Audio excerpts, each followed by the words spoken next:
Amasomero ga Light Schools Bulenga okuva ku nursery, primary, secondary wamu n'ebyemikono erya vocational olwaleero gabadde mu bijaguzo eby'okuweza emyaka 32 bukyanga bayingira ensiike y'ebyenjigiriza mwe babangulidde enkumi n'enkumi z'Abannayuganda.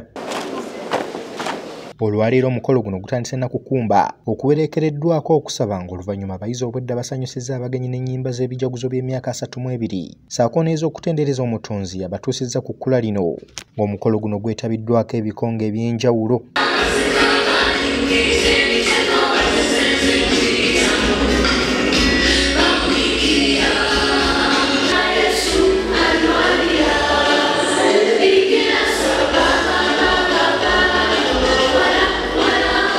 Omugenyi omukulu ku mukolo guno era nga yakulira ebyenjigiriza mu Central Uganda Conference Pastor Kisaakye Sally Emmanuel ayozaayozeza aba Light Schools olw'ekkula ly'emyaka 32 wabula n'abakuutira okubeera abagumu olw'ebisoomoozo eby'enjawulo era n'abasaba obutava ku mulamwa gwa kubangula mwana wa ggwanga.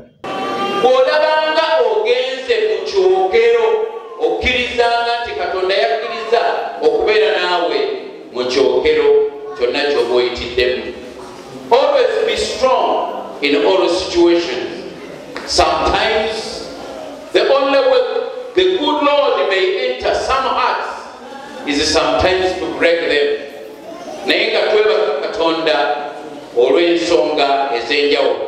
Ono agamba nti gabadde maanyi ga Mukama Katonda olw'obuwanguzi bwabwe n'okusigalawo emyaka egyo gyonna nga baweereza omwana w'eggwanga wadde nga wabaddewo abatabaagaliza buwanguzi. We thank God for his love, for his control and even presence through every storm and through every harness. Okwebaza kuno kuvudde mu kunyigirizibwa okukwata naye Katonda n'atubeera mugamba mutya abaagalwa. Yesu lwaki twebaza Katonda olw'obuwanguzi buno bwonna. Henry yayogera ebigambo bino sometimes. God makes his people's trouble contribute to the increase of their greatness, and their sun shines the brighter for having been under a cloud.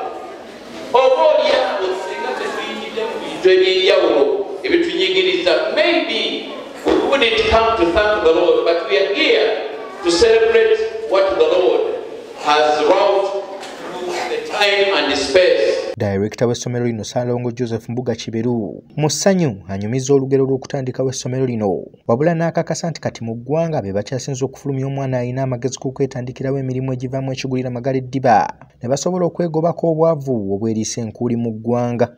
By our standards, we are still the leading vocationalized education curriculum incubation center in East Africa. Hallelujah. No matter where we do, there must be a way. A top full Yaman, Gabaine, the Vasolo, Kola, Gabaina business, the Vasolo, Koba, Gasuku, Sukusuata, Kusuata, Suku, Ungereza, a young way to Yakure. Kakati agamba mu myaka egiddako baluubirira kukwataganira wamu ne bannamikago muri minisitule y'ebyenjigiriza abazadde ssaako n'abo abaluubirira okwongera omutindo ku byenjigiriza basobole okubangula abaana n'okugoba obwavu mu bannayuganda nga bayitira mu byenjigiriza ebirungi n'emirimu gy'omu mutwe. We want to build a leading education complex both in occupational skills and the popular academic standard. Hallelujah. Bakijjetwagala Moya kusoma eby'ebitabo tugatteko ne bino era nga bonna tulabika okukwasiza awamu mu byenjigiriza okutuuka ku ki butiko from good to great okwasiza awamu